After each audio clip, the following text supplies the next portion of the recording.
Now, a recent courtesy call by News Association, the Law Society of Ghana, has ignited some conversations about the import of the visit. The Law Society of Ghana argues their call on the CJ was purely to congratulate him on his appointment as Chief Justice and to commend him for his recent reforms. Critics, however, argue the visit has the potential of compromising a writ filed by the society, praying the court to determine whether or not the Ghana Bar Association is the only body that can represent and issue licenses to lawyers in the country.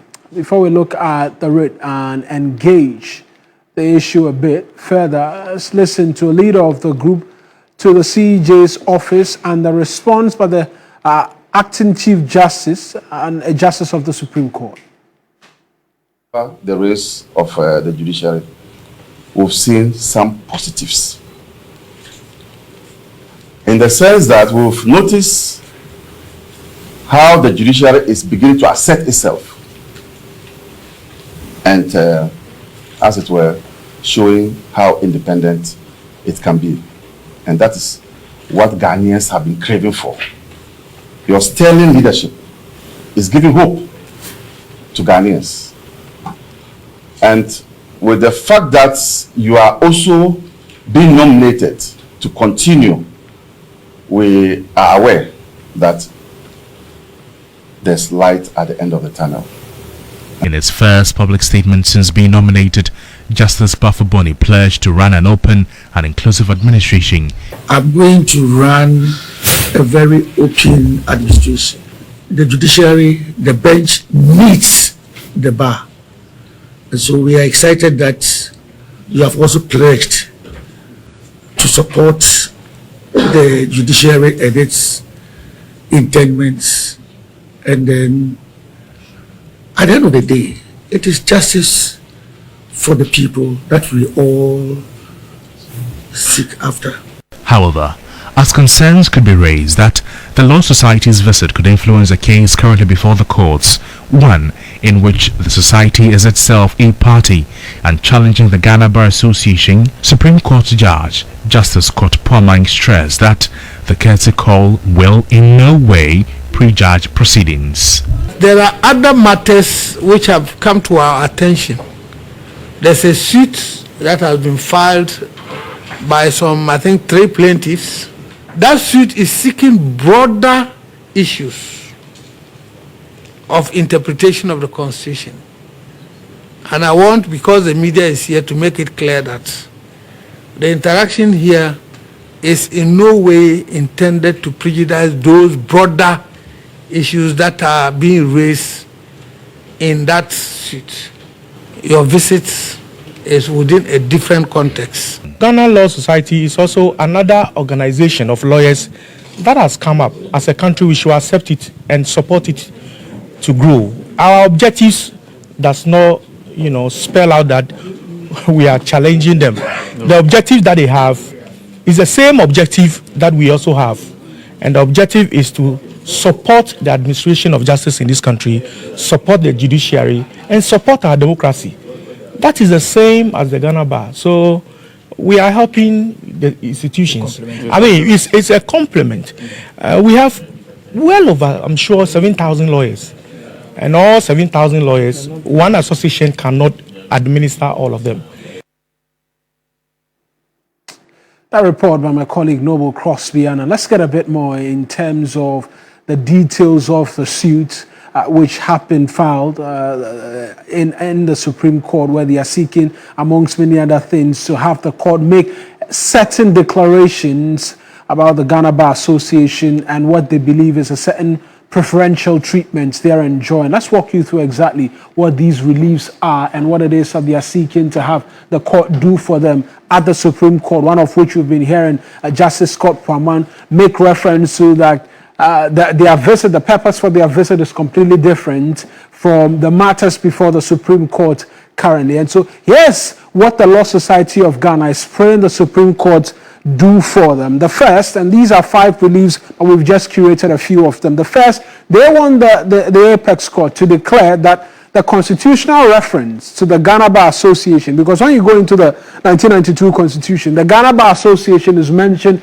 quite a lot. They expressly stated a number of times where if you go into the Constitution which governs all of us, this name, the Ghana Bar Association, is mentioned strongly. Now, they want the court to declare that the reference of the Ghana Bar Association in the Constitution must be construed as referring to the umbrella, must not rather be construed as an umbrella of Association of Lawyers in Ghana, and as such, it must not be just the Ghana Bar Association as we have it presently. Also, they want a declaration that the constitutional references to the Ghana Bar Association in several articles of the Constitution and references in the Legal Profession Act 1960, Act 32, cannot be construed to create or imply a monopoly for any one private association of lawyers. In this case, they're referring to the Ghana Bar Association as we know it, whose headquarters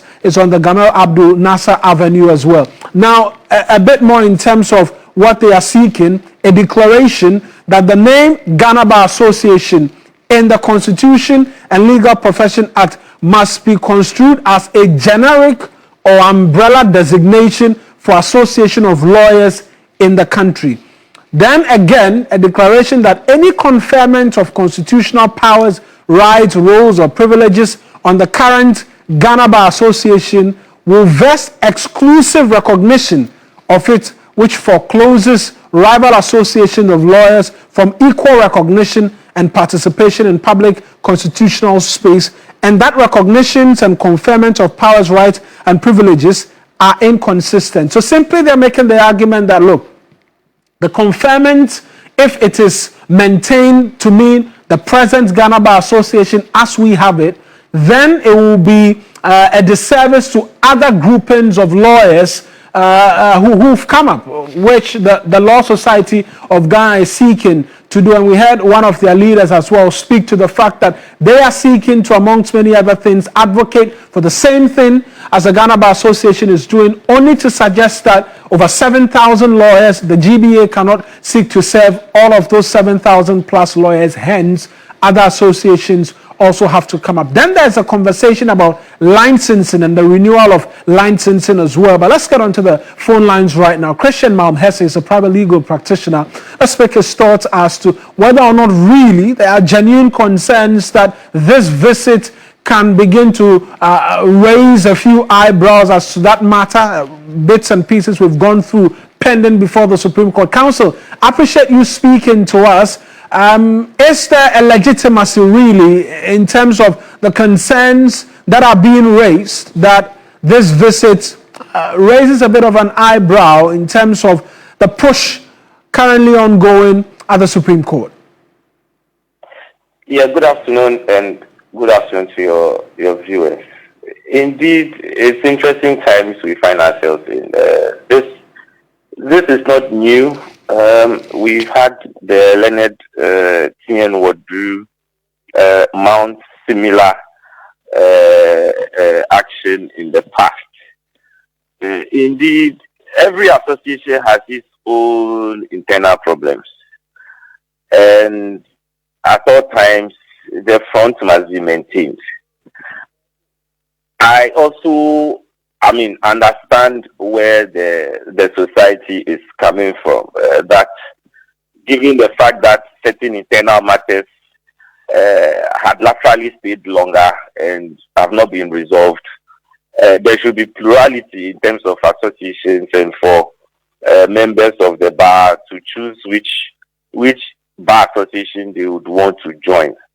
Indeed, the Constitution also enjoins that there is right to association, and that also, if we look at the use of the word Ghana Bar Association in the Constitution, other members also suggest that the purposive interpretation, which if the court confirms as that, would break the front. So at this juncture, there is division in terms of plurality of the mind as far as these areas are concerned, whether the society should be given the nod. And indeed, in the case of Ward Drew versus the Ghana Bar Association, the court indicated that the General Legal Council is the body that regulates the professional body and training of lawyers and all of that. So indeed, if anything, licensing should come from the GLC to the society, but I believe they will deal with that. The most important thing now is the hurdle before the Supreme Court and seeking purposive interpretation. And if they are so successful with that purposive interpretation, it would mean that when they say Ghana Bar Association, it represents the umbrella unit of Association of Lawyers. Right, but even as you mentioned that legal hurdle, there are those who have said that there could be a challenge because the Chief Justice will empanel judges to sit on the case, but quite clearly this scenario has been decided by the court already. There are those who are of that belief that yes, the case is in court, but it's looking the more like this visit, and even though we're hearing comments from Justice Scott Praman saying that the visit is different from what's before the court, there could be a determination which could go against the Ghana Bar Association. Yes, indeed. One would say that the acting Chief Justice acted in his capacity as the acting Chief Justice, exercising the administrative function in receiving service from all walks of life. But one would also caution to say that in that administrative duty, once this suit has been filed at the Supreme Court, the Chief Justice, even though acting in that administrative role, would empanel members of the bench to see to the disposal of that particular case. And to that extent, the CJ could have deferred hosting them. To either of the points, one could uphold the rightness of it. But we cannot also overstretch it to say that the acting Chief Justice has acted unethical in that particular situation, because it will be stretching the legal point of that. Because when we enter into that, then we will say that in situations to disqualify judges sitting on cases, we file motions or we make arguments of likelihood of bias or where they have conflicted themselves. And that is why Justice Kwaman came in to put that caveat there. So to take anything that could be likened to likelihood of bias or any prejudice. Right. Just finally on the matters and not wanting to in any way at all prejudice the case or seek to begin to interpret by ourselves or clothe ourselves with the powers to interpret, is there really a concern if anybody says that the GBA as it is should be decentralized or we should have multiple law associations? Is there really a concern there which should require that, the GBA might lose its powers, or any other concern really? I mean, it is a personal opinion, and in my personal opinion, I believe that the GBA serves the interest of all lawyers across the country because it is decentralized. We have their council heads all 16 regions, so that whatever concerns of any local region, you could always go to that particular secretariat and have redresses and all of that. But definitely, when council meets and there is a general assembly, it is a collective decision that is taken, and definitely the collective might never satisfy the minority, and that would cause some misgivings for persons to seek to have alternative societies. And in that direction, the Constitution also allows for members to have the freedom or the right to join any association at will. And to that extent, we would await the decision of the Supreme Court in this particular matter, since we cannot put the past before the court, and the Supreme Court will not be happy for it to absolutely. go into it. Yeah. Council, as always, I appreciate you joining us. That's Christian Hesse speaking to us this afternoon on the latest that we have. But let's get on to the other phone lines right now. Victor Kojoga Daudu is a member of the Law Society of Ghana, was part of the delegation of lawyers who paid a courtesy call on the acting Chief Justice upon his nomination by the President to serve in that capacity fully. Council, I appreciate you speaking to us as well. Would you say that with the benefit of hindsight, you could have stayed that meeting with the acting Chief Justice, considering the conversations now about prejudice amongst many other things? Good afternoon, and good afternoon to your cherished viewers and listeners. I'm a founding member of the Ghana Law Society. Hello, can you hear me? I can hear you, sir. I can hear you, Council. Yes, I'm a founding member. And the visit to go and congratulate the acting and nominated Chief Justice was to go and congratulate him. And that had been scheduled.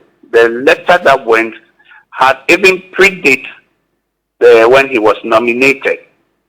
Predates when the suit or anything had been filed. So we were to go and congratulate him. In course of going, that it has been scheduled that we were to meet yesterday, then a suit was also filed. That has nothing to do with us going to congratulate him. In the first place, is the Ghana Law Society not a registered association? It's been registered under the laws. It's been registered as a professional body. So if a professional body says that I'm coming to congratulate the head of the judiciary, who is the administrative head also, I don't think there's nothing wrong with it. That's why Justice Palmer has made it clear that, yes, we are there to congratulate them, and there was nothing that was said that we want this, and that case that has been filed for privilege to interpret the Constitution was what we were coming to discuss. He made it distinctly clear. So if people are saying that because that case is there and the Chief Justice, the duty has been imposed on him to empanel the court to hear that decision, because we have met him in his administrative capacity as head, will have influence or be prejudiced. I think that you are stretching the matter. And what we did, is it not backed by the law? But Council, there are those who say, I mean, you're the legal experts, that when there's a conflict of interest, it has to be cured. You think that statement by Justice Scott Praman cures whatever concern of a conflict may have arisen as a result of your visit, considering that you yourself have alluded to the fact that the acting CJ will have to empanel the justices to hear the application you've put before them?